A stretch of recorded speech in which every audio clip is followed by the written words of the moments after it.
Hello, my name is Gail Gentry, your online marketing professional, helping you fire your boss and control your time in your online business if you care to do so. And I wanted to come today to talk about accountability partners, actually 5 tips on how to choose an accountability partner and why you should have an accountability partner in the first place. So 5 reasons why have an accountability partner and 5 tips on how to choose an accountability partner. So the first reason first, to help you get unstuck.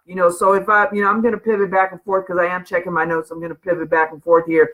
So the main reason to have an accountability partner is to help you get unstuck, because if you're in an online business, if you're in a home-based business, more than likely you are working by yourself. You don't have coworkers and other folks to kind of keep you on track or for you to piggyback off of, and being a home-based business entrepreneur, you have to come up with a lot of stuff on your own.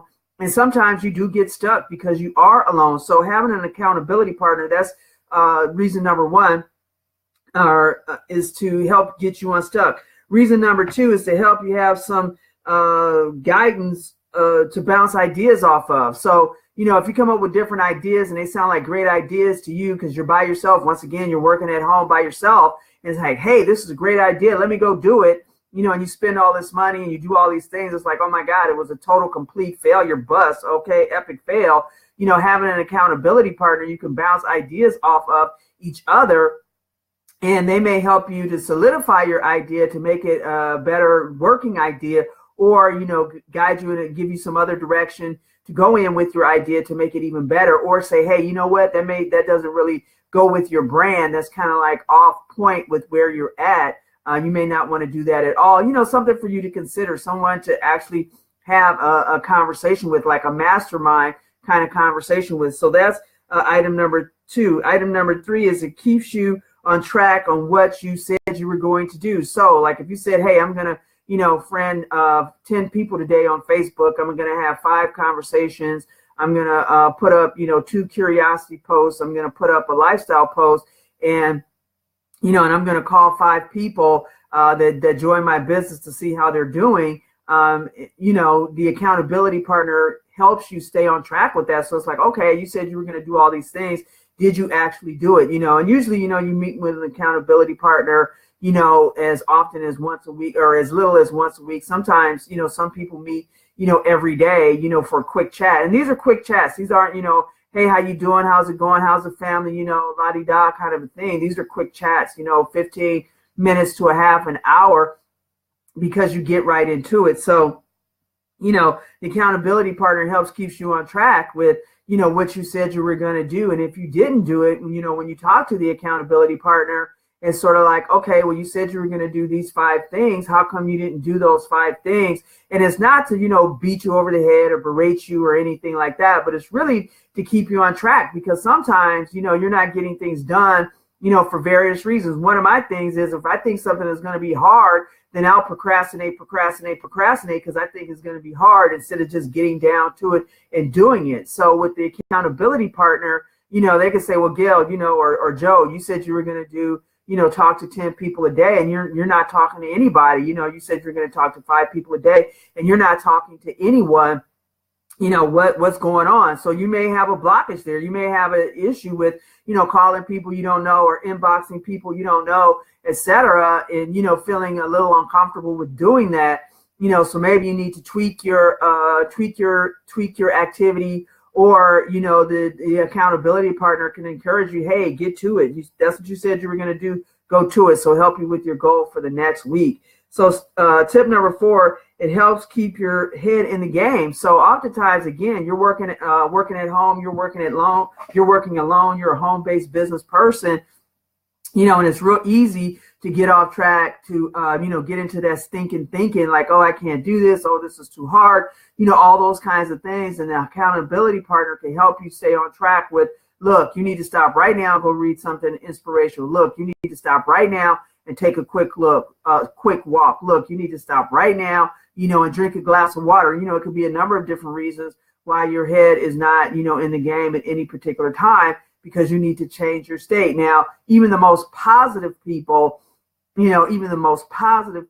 aren't 100% positive 100% all the time. The difference is they know how to change their state quickly. So your accountability partner can help you change your state.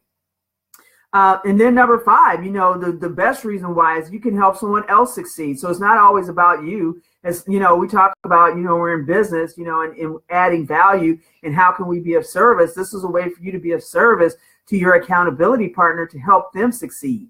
And this is a great way to do it. So those are my 5 tips on why you need an accountability partner. Now, how do you go about choosing an accountability partner? So now that you know why you need an accountability partner, how do you go about choosing an accountability partner?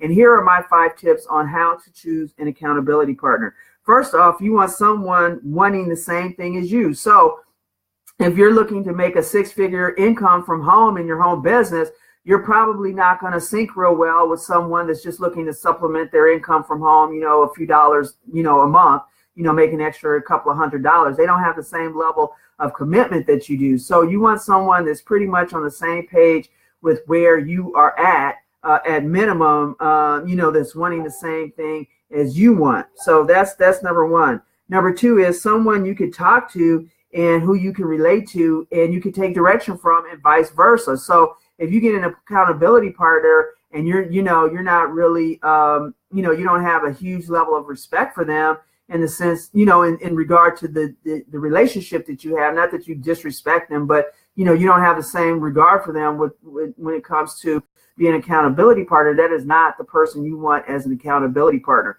You want someone that's actually going to hold you accountable. So you need to be able to talk to that person and they need to be able to talk to you and to be frank, when you don't make the goals or make the commitment or, make the activities that you said that you were going to do but to hold you accountable for that. And, because let's just keep clear here, guys, the purpose of the accountability partner is for you to grow and develop, you to help them grow and develop so you guys can get to where you are looking to go, right? In your online business, in your profession, so that is the reason to have the accountability partner. So you want someone that you can actually speak to that can speak to that, right?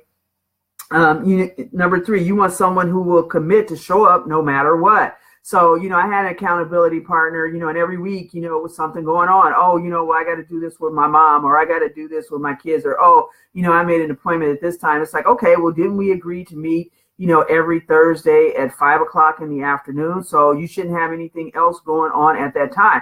I've even had accountability partners that did not show up. So I got a new accountability partner. Do not feel funny if you let an accountability partner go that is not committed to the process. I mean, let's keep in mind the reason that you are doing this, the reason that you're partnering with someone is so the both of you can grow and develop and reach those goals and that you wanted to reach. And obviously, you're not going to do that if the person is not committed. So if the person, every week is something different, or every other week, or 3 times a month, or twice a month is something different other than being on the call that you guys agreed to. Because the thing of it is, when you set it up with the accountability partner, you're looking for a day and time that that you can be there every week, or however often you say. If you're going to meet every week, or if you're going to meet every day, this is the day and time that you're supposed to meet. So you committed to not have anything else going on,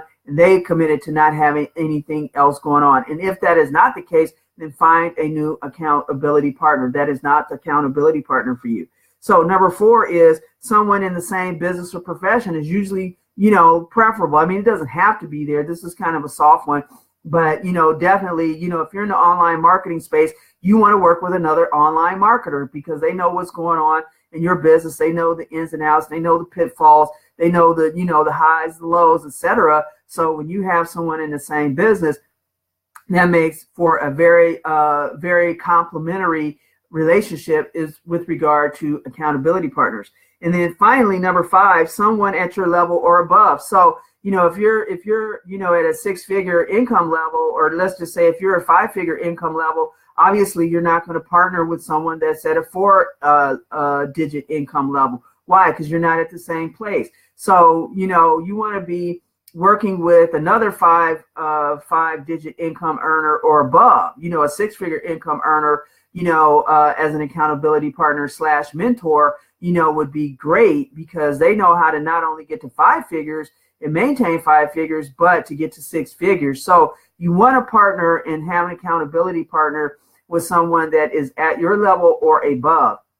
You do not want to have someone at a lower level, because that person can't help you get to where you want to go, and they may not have the same commitment level that you have to improve. But again, if you do have someone that's not necessarily a 6-figure income earner, you are, but they are giving it everything that they got to get there, maybe that's someone you may want to mentor versus having as an accountability partner. So those are my 5 tips, 5 tips on why you should have an accountability partner, and 5 tips on how to